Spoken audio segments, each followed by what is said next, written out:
নমস্কার বন্ধুরা, সুশীলা রান্নাঘরে আজকের পর্বে আপনাদের সবাইকে স্বাগতম। আজ রান্না করব মানকচু দিয়ে দেশি রুই মাছের ঝোল। 700 গ্রাম ওজনের একটা দেশি রুই মাছের লেজ মাথা বাদ দিয়ে 4 পিস মাছ নিয়েছি। মাছে এবার লবণ হলুদটা মাখিয়ে নেব। স্বাদ মতো লবণ দিয়ে দিলাম, পরিমাণ মতো হলুদ দিয়ে দিলাম। লবণ হলুদটা 1-1.5 মিনিট মাখিয়ে নিয়ে মাছটা ভেজে নেব। কড়াই গরম হয়ে গেছে, 1.5 টেবিল চামচ সর্ষের তেল দিয়ে দিলাম। তেল গরম হয়ে গেলে একে একে মাছের পিসগুলো দিয়ে মিডিয়াম টু হাই ফ্লেমে মাছটা ভেজে নেব। মাছের একটা সাইড ভাজা হয়ে গেলে উল্টে দেব। মাছটা বেশ লাল লাল করেই ভেজে নিলাম। মাছটা ভাজা হয়ে গেছে, একটা পাত্রে নামিয়ে রাখছি।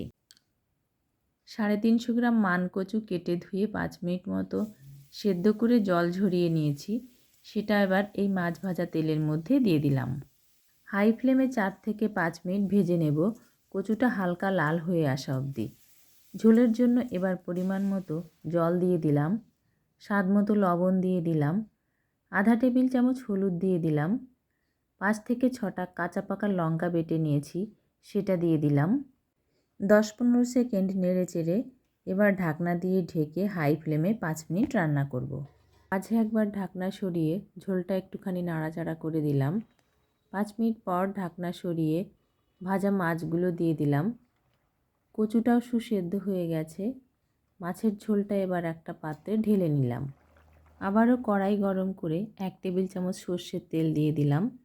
তেল গরম হয়ে গেলে সামান্য গোটা জিরে ফোড়ন দিয়ে দিলাম। 2টো তেজপাতা দিয়ে দিলাম।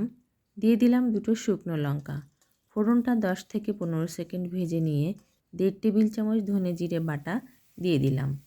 ছোট সাইজের একটা টমেটো দিয়ে দিলাম। এবার মিডিয়াম ফ্লেমে 30 থেকে 40 সেকেন্ড নাড়াচাড়া করে সামান্য হলুদ লবণ দিয়ে দিলাম। এবার 10-15 সেকেন্ড নেড়েচেড়ে সামান্য জল দিয়ে দিলাম। মশলাটা ভালো করে কষিয়ে নিয়ে মাছের ঝোলটা দিয়ে দিলাম। মাছের ঝোলটা এবার একটুখানি নেড়েচেড়ে ঢাকনা দিয়ে ঢেকে হাই ফ্লেমে 4 মিনিট মতো রান্না করব। 4 মিনিট পর ঢাকনা সরিয়ে আধা টেবিল চামচের একটু কম ভাজা জিরের গুঁড়ো ছড়িয়ে 30 থেকে 40 সেকেন্ড নেড়েচেড়ে নামিয়ে নেব।